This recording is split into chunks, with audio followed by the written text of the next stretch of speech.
How you doing? Good. Listen, I'll be real short. I've got a couple of interviews later this afternoon, but I'm very pleased and thank you for having this. Thank you for being here. I think it's great. It's an opportunity for y'all to meet the candidates, and I'd like to know a little bit about me, if you don't mind. Again, I started off my last speech the other day. We were talking about candidates and what makes us different, and what is it that you need to be thinking about, gentlemen. It's the candidate's position. It's not just our positions on issues. It's who we are as people and who can you trust to do what they say they're going to do. All of us have good positions. All of us will say the right things, but that's not what you ought to be voting on, ladies and gentlemen. It's what we've done in our past that will tell you that we're going to do the right thing. I spent 29 years of my life serving this country. I was a 19-year-old college student at UCA when the Iranians took over our embassy. Y'all remember that? Some of you do. I felt a profound calling to go serve my country. And I did. I joined at 19. I spent most of my life, 3 decades of my life, protecting this country. Iraq, Afghanistan, all over the world. Had young men and women put their lives in my hands. I never let them down. I have no intention of letting people in the 2nd District down. But again, it's about who we are as people. What is our core values? What are our core values? You need to look at our backgrounds. Don't just listen to what we say. Go do some research.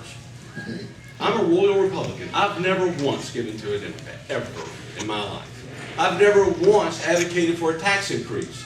Do y'all think we're taxed too much already? Yes. We've been taxed too much for the last 10 years. Why would anybody advocate for a tax increase? If they did that, to me, that's going against what I consider to be a core value of the Republican Party, is to advocate for a tax increase. Look at the opponents, my opponents, and see which one has. I'm not going to say anything bad about them. I like them both. They're both good people. They're parents just like I am. I'm a father. I'm a husband. I have 4 great kids. I've got 2 that are in D.C., and I've got 2 young guys. I've got 1 with autism, my 4-year-old. If anybody in here has been touched by autism, I will tell you there's no one who's going to be for the autistic world, and especially these children, more than me. I've got a 4.5-year-old afflicted by it. We need to find out what causes that. But there's other things that are important too. It's our national security. We got Iran to worry about. We got North Korea. Right now we got Russia to worry about. Putin. You think he really is scared of us? I think when these people who will go up and will fight, people who understands national security, we've got NSA, we've got Benghazi, we've got the IRS. This government is using instruments and tools of the federal government to go against the American people. It's overreach like no one has ever seen before. I intend to go up and fight for that. I may be a one-term congressman. I'll let you know. I may be. But that's okay, because I think it's important that someone goes up and will be the voice for you. I will do that. My name is Colonel Conrad Reynolds. I urge you to go to my website at goconrad.com. Check me out. Look at my background. Look at what I've done in my life. Everything that I've done will lead you to one conclusion, I'm sure. And that is, I do what I say. You know, I don't say one thing to get your vote and then go up there and say, you know what, and give you a good reason why I didn't do it. You'll know where I stand. We may not agree on everything, but I think we'll agree on 90%. And I think that if you do the research, you're going to find that out. Again, I hate to leave, but I just want to come and introduce myself to you, let you know who I am. And I'll be glad to come back, or you call me. I'll be glad to talk to you on the phone as long as you want. My name is Colonel Conrad Reynolds, and I hope for your vote on May 20th. Thank you very much.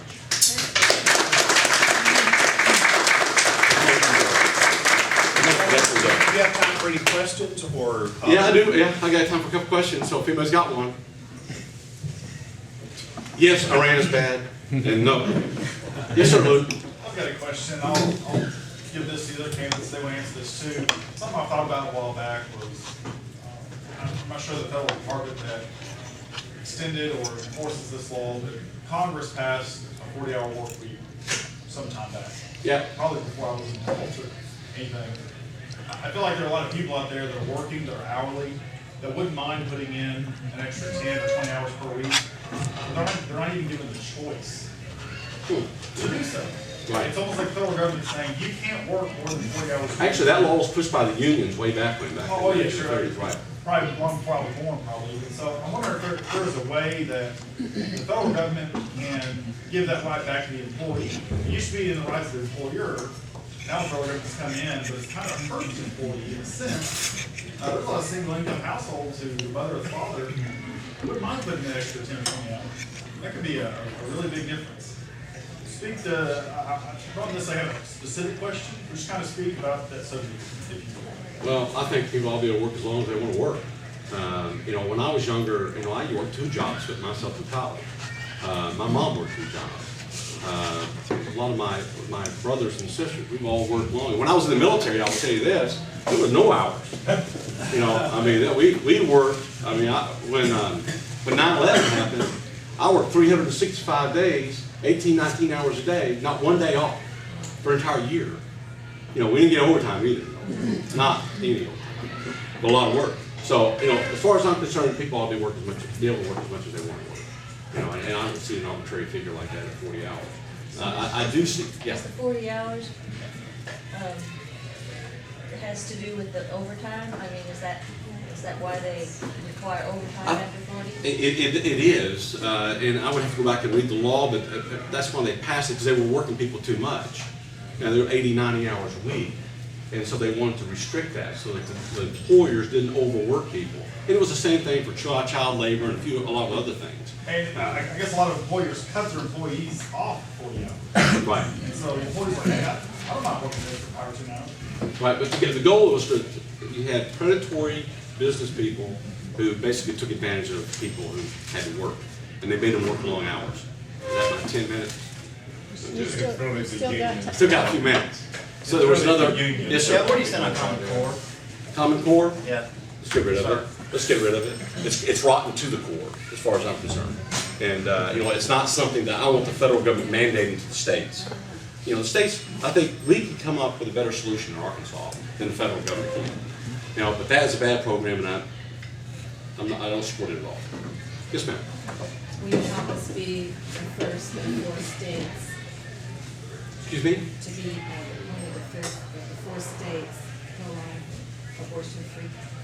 Yeah, absolutely for. And I wish that the states would be allowed to make that decision. Unfortunately, they're not. They should be a state decision. Yes, ma'am. What would you do for that? What would I do for that? And at the federal level, we have to have Roe versus Wade. We got to select. We have to get Supreme Court judges that will do that. Unfortunately, we can't the way we are now. So the next 5 to 6 years, there are going to be several Supreme Court justices that are going to be gone. They're going to retire. And so it's important, absolutely critical that we get the Senate back. That's why Tom Cotton has to be elected. And I'm going to work hard to get Tom Cotton elected, because it will be critical. Yes, ma'am. Yes, Rose. How important is the pro-life issue to you? I haven't received your candidate questionnaire back that was sent to you. Well, you know why? It seems like they're getting lost.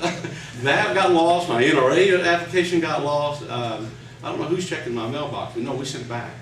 So I don't know why you didn't have it. But I'm absolutely pro-life. I've been that way. I sent it in when I ran for the Senate 4 years ago. Nothing's changed. Nothing's changed in my stance then. And it didn't change with NRA either.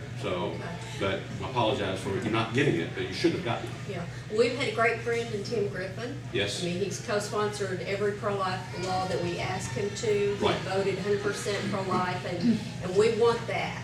Well, you're going to get that. And I'm not speaking for my opponents here, but I think they are that way too. At least they've indicated that way. I think, the good thing about the Republican Party, that's our stance. That's where we're at.